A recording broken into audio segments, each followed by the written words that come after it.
کہ حدیث قصہ کی تلاوت کریں، روزانہ تلاوت کریں، کیونکہ روایتوں میں بھی یہ بات آئی ہے کہ جس گھر میں بھی حدیث قصہ کی، جس محفل میں بھی تلاوت ہوتی،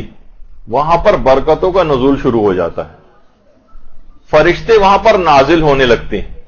اور جہاں فرشتے نازل ہونے لگیں پھر اس گھر کے اندر علمی اعتبار سے ایک فضا سازگار ہونے لگتی۔ ہمارے آیت اللہ بزرگ تہرانی گزرے ہیں، رجال کے بہت بڑے عالم اور ماہر، اور وہ یہ فرماتے تھے کہ حدیث کی قصہ انتہائی عظیم الشان ہے، اور علماء اس کی بہت زیادہ سفارش کرتے ہیں، حتیٰ کہ بچوں کو اور بڑوں کو بھی اس بات کی تاکید کرتے ہیں کہ حدیث قصہ ان کو حفظ ہونی چاہیے۔ حفظ، کوشش یہ کریں کہ آپ کو حدیث قصہ زبانی یاد ہو۔ عام طور پر ہم دیکھتے ہیں کہ مجالس و محافل کے اندر کتاب ہاتھ میں لے کے عام طور پر حدیث قصہ پڑھی جاتی، لیکن نہیں، اس سے آگے کا ایک مرحلہ ہونا چاہیے کہ حدیث قصہ دماغ کے اندر حفظ ہو جائے۔ اس کے بڑے عجیب و غریب اثرات ہیں کہ یہ جس جگہ بھی موجود ہوتی ہے حدیث قصہ، یا میرے خیال ہے کسی نے بھی آواز کم نہیں کی ہے نا، تو حدیث قصہ جس جگہ بھی موجود ہوتی ہے وہاں فرشتوں کی آمد و رفت ہوتی، جہاں پر بھی اس کی تلاوت ہوتی۔ اب دماغ میں اگر کسی کے ہے تو انشاءاللہ ملائکہ کی اس کے دماغ کے اوپر ملائکہ نزول کریں گے۔ تو بچے اور بڑے سب کو حفظ ہونی چاہیے۔ ماشاءاللہ سے ہمارے مدرسۃ القائم کے جو سرپرست اعلیٰ ہیں مولانا غلام علی وزیری صاحب قبلہ، ان کو زبانی حدیث قصہ، کسی بھی جگہ جاتے ہیں مولانا زبانی حدیث قصہ پڑھتے ہیں، تو بہت لوگ متاثر بھی ہوتے ہیں، بڑے ان کو عزت و احترام کی اس سے دیکھا جاتا ہے۔ آج کل مولانا علیل ہیں، ان کے لیے دعا کریں گے، پروردگار عالم جلد سے جلد ان کو شفائے کاملہ عطا فرمائے۔ اچھا، اب یہ خود بھی تلاوت کرنی چاہیے، یعنی اگر آپ کو، اور زیادہ تر کوشش یہ کرنی چاہیے کہ اگر یہ ممکن ہو سکے تو چند افراد جمع ہو کر بھی حدیث قصہ کو پڑھیں۔ ہفتے میں کم سے کم ایک مرتبہ سب افراد جمع ہو کر پڑھ لیں، اور ایک دفعہ روزانہ اگر آپ اس کو پڑھیں گی تو بہت زیادہ مجرب ہے، بہت فوائد اس کے حاصل ہوں گے۔ کیونکہ آیت اللہ بہجت یہ بات فرماتے تھے کہ بارہا دیکھا گیا ہے کہ رسول خدا حضرت امیر المومنین شہزادی فاطمۃ الزہرا، امام حسن اور امام حسین علیہ السلام،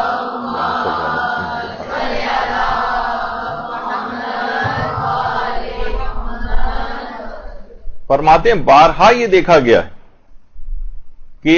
یہ افراد معصومین علیہم السلام یہ مجالس قصہ میں اور مجالس توسل میں حاضر ہوتے ہیں۔ سوچیں جس گھر کے اندر تلاوت ہو رہی ہے حدیث قصہ کی اور وہاں یہ معصوم ہستیاں تشریف لائیں، تو وہ جگہ مسلسل ملائکہ کی آمد و رفت اس جگہ پہ ہوگی، اور ان جیسی عظیم شخصیات وہاں پر آئیں گی۔ یہ خود آیت اللہ بہجت در محضر آیت اللہ بہجت جو کتاب ہے اس کے اندر آیت اللہ بہجت نے یہ والی بات کہی، تو کتنی بابرکت وہ جگہ ہو جائے گی۔ اور اسی طرح سے جو بڑے بڑے ہمارے علماء اور عرفاء گزرے ہیں، ان کے بھی جو استاد تھے آیت اللہ علی آقا قاضی، یہ ایک چیز اور فرماتے تھے کہ اس کے اندر اگر ایک چیز کا اضافہ کر لیا جائے کہ جس وقت حدیث قصہ پڑھی جائے تو ایک عجیب ایک نورانی اسی ایک فضا ہو جاتی ہے اس وقت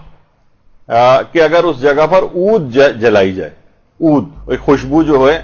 وہ حدیث قصہ پڑھے جاتے وقت جلائی جائے، اس کی خوشبو آئے۔ اور آیت اللہ رضا بہاؤالدینی،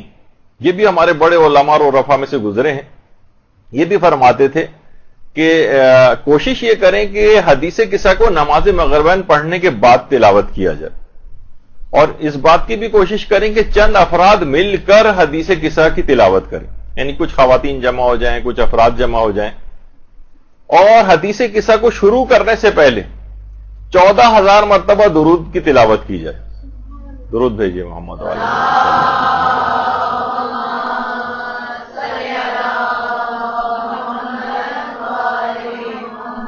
اور اس کے بعد وہ فرماتے تھے اس کی اثر پذیری اور بڑھ جائے گی اگر اس کے بعد حاضرین محفل کو کھانا اور طعام بھی کھلایا جائے، یعنی کچھ آداب ہوتے ہیں کسی بھی چیز کے، کچھ اثر پذیری کی چیزیں ہوتی ہیں ایسی کہ جو اس کے ساتھ ایڈ ہونی چاہیے۔ تو جہاں بھی ایسی محفلیں ہوتی ہیں، روایات میں ہے کہ فرشتے آسمانوں سے اس محفل کے اندر شرکت کرنے کے لیے تشریف لاتے ہیں، تو جب یہ فرشتے آسمانوں میں واپس جاتے ہیں تو آسمانوں پر پہلے سے موجود فرشتے کہتے ہیں کہ تم کون سی جگہ سے ہو کر آئے ہو کہ ایسی فرحت انگیز خوشبو تمہارے پاس سے آ رہی ہے جو اس سے پہلے کبھی ہم نے نہیں سونگی. تم ہمیں بھی اس جگہ پر لے چلو تاکہ ہم بھی اس خوشبو سے بہرہ مند ہو سکیں. تو آپ دیکھیے کہ واقعتاً ایک ایسی اس جگہ کے اوپر ایسی روحانیت اور معنویت پیدا ہو جائے گی کہ جہاں پر تو آیت اللہ فاطمی نے آئے فرماتے ہیں کہ حدیث قصہ کی تلاوت اگر گھروں میں کی جائے تو وہاں پر مسلسل ملائکہ کا نزول ہوگا اور شیاطین وہاں سے راہ فرار اختیار کریں گے. اب وہ گھر بہت ساری چیزیں ناچاقیوں اور جھگڑوں اور اس سے بھی محفوظ ہو جائے گا کیونکہ شیاطین فرار اختیار کر گئے. ملائکہ کی مسلسل آمد و رفت ہوگی بلکہ معصومین کی آمد و رفت بھی متوقع ہے. تو اس لحاظ سے گھر ایک عجیب ایک روحانیت اور معنویت کا ایک نمونہ بنے گا اور خود بخود گھر کے اندر ایک ماحول اور فضا سازگار ہوگی علم دین کے لیے. ورنہ جس جگہ بھی لڑائی جھگڑے فساد دنگے تہمتیں غیبتیں اور یہ سب کچھ ہوتی ہیں وہاں سے علم کو بجھ جانا پڑتا ہے. علم دین کے اس چراغ کو اس نور کو وہاں سے رخصت ہونا پڑتا ہے. تو اب دیکھیے یعنی کون سی ہستیاں تشریف لائیں گی. مثلا پیغمبر اسلام روایات اس لحاظ سے جو ہم علماء نے بیان کیا کہ ایسی جگہوں کے اوپر بارہا دیکھا گیا کہ پیغمبر اسلام جو کہ خود مدینہ العلم ہے یعنی شہر علم, جس جگہ پہ شہر علم آتے ہوں اللہ اکبر کیا اس جگہ کا کہنا, اور باب مدینہ العلم بھی جہاں پر آتا ہو اس جگہ کا کیا کہنا, اور پانچویں اور چھٹے امام جو کہ خود علوم سے کتنے زیادہ وابستہ ہیں, علوم کو شگافتہ کرنے والا باقر کہائی اس وجہ سے ان کو جاتا ہے, اور چھٹے امام ہمارے. تو بہرحال کتنی برکتیں اس جگہ پر آئیں گی اور علم کے لیے بہت سازگار ماحول ہو جائے گا. اچھا اب بڑی ایک افسوسناک بات یہ ہے, اس کو پریکٹس میں آنا چاہیے اور جو زائرین عام طور پر جاتے ہیں ان کو بھی یہ چیز بتانی چاہیے کہ دیکھیں لوگ ان تمام بزرگ ہستیوں کے قبور کے اوپر جاتے ہیں اور دنیا جہان کی دعائیں مانگ کر آتے ہیں, لیکن شہر علم کی جب قبر کے اوپر جاتے ہیں وہاں پر کوئی علم کے لیے حصول کے لیے دعا نہیں مانگتا. لوگ باب مدینۃ العلم کے روضے کے اوپر جاتے ہیں دنیا جہان کی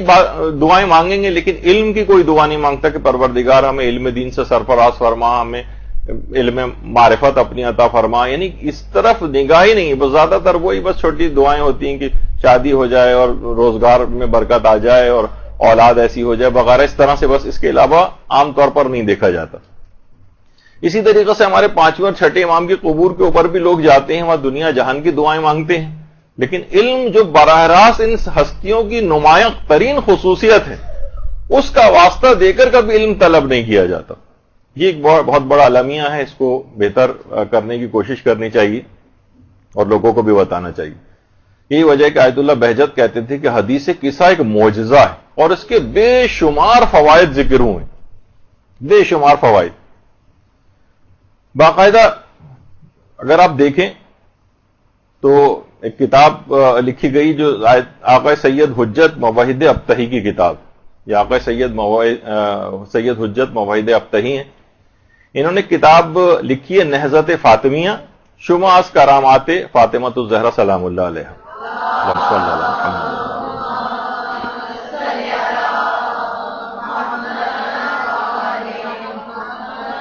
اس کتاب کے اندر انہوں نے یہ واقعہ لکھا ہے تاکہ میں اس وجہ سے آپ کو اس کا احساس دلانا چاہ رہا ہوں تاکہ حدیث قصہ کے سلسلے میں کوئی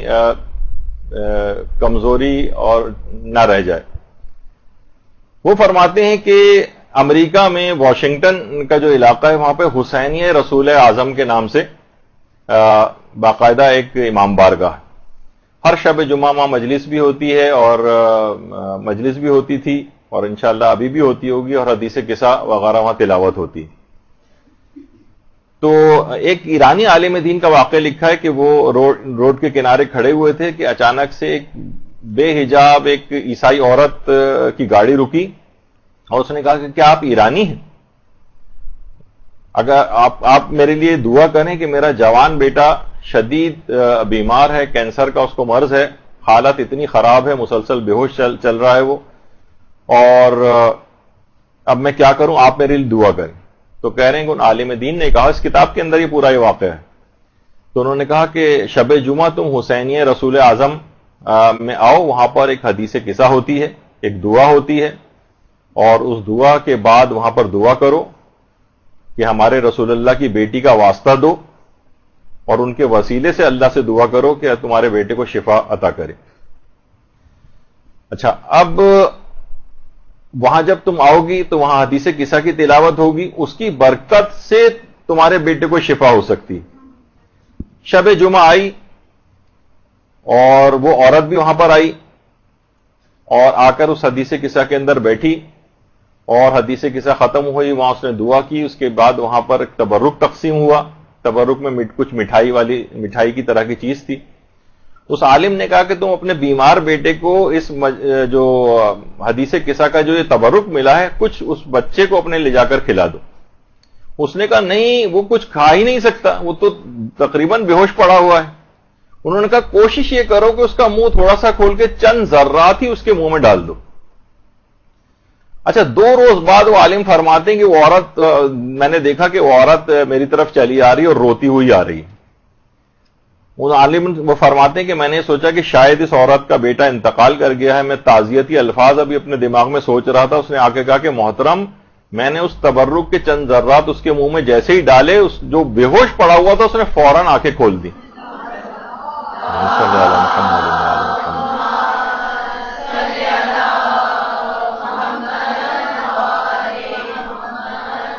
ڈاکٹرز بھی حیران اور پریشان ہو گئے اور ان کی سمجھ میں نہیں آیا. باقاعدہ ڈاکٹرز کا بورڈ بیٹھا کہ یہ تو اس کی طرف سے بالکل مایوسی تھی، تو یہ ایک دم سے ہوش میں کیسے آ گیا. تو ڈاکٹرز نے بھی یہ بات کہی کہ ہمیں لگتا ہے یہ ہے کہ اس کو حضرت مسیح نے شفا عطا کی. اچھا، اب اس عورت نے کہا کہ نہیں، اس نے سارا واقعہ سنا ہے کہ میں حسینیہ رسول اعظم وہاں پر گئی تھی اور وہاں مسلمانوں کی بیٹی کے ذکر کے حوالے سے ایک دعا پڑھی گئی تھی، میں نے اس کے اندر شرکت کی تھی. وہاں دعا کے بعد کچھ تبرک وغیرہ کے طور پر کچھ چیز تقسیم ہوئی، میں نے اس کے کچھ ذرات اس کے منہ میں جیسے ہی ڈالے ویسے ہی اس نے اپنی آنکھیں کھول دی. اس کے بعد بیٹا اس کا مسلسل صحتیابی کی طرف گامزن ہوا اور اس دوران پابندی کے ساتھ وہ عورت پورے حجاب کے ساتھ حسینیہ رسول اعظم آتی رہی، حدیث قصہ کے اندر شریک ہوتی رہی. وہ خود کہتی ہے کہ میں 20 سال پہلے اپنے شوہر کے ساتھ ایک مرتبہ ایران گئی تھی. اس وقت یہ بچہ میرے پیٹ میں تھا اور اس کے بعد میرے شوہر کا انتقال ہو گیا تو امریکہ واپس آ گئی. اس دوران کسی بھی عالم کی تبلیغ کا مجھ پر اتنا اثر نہیں ہوا کہ میں مسلمان ہو جاتی، لیکن اس حدیث قصہ کی برکت سے اور اس تبرک کے ذریعے جو مجھے ہدایت ملی ہے، میں اپنے مسلمان ہونے کا اعلان کرتی ہوں.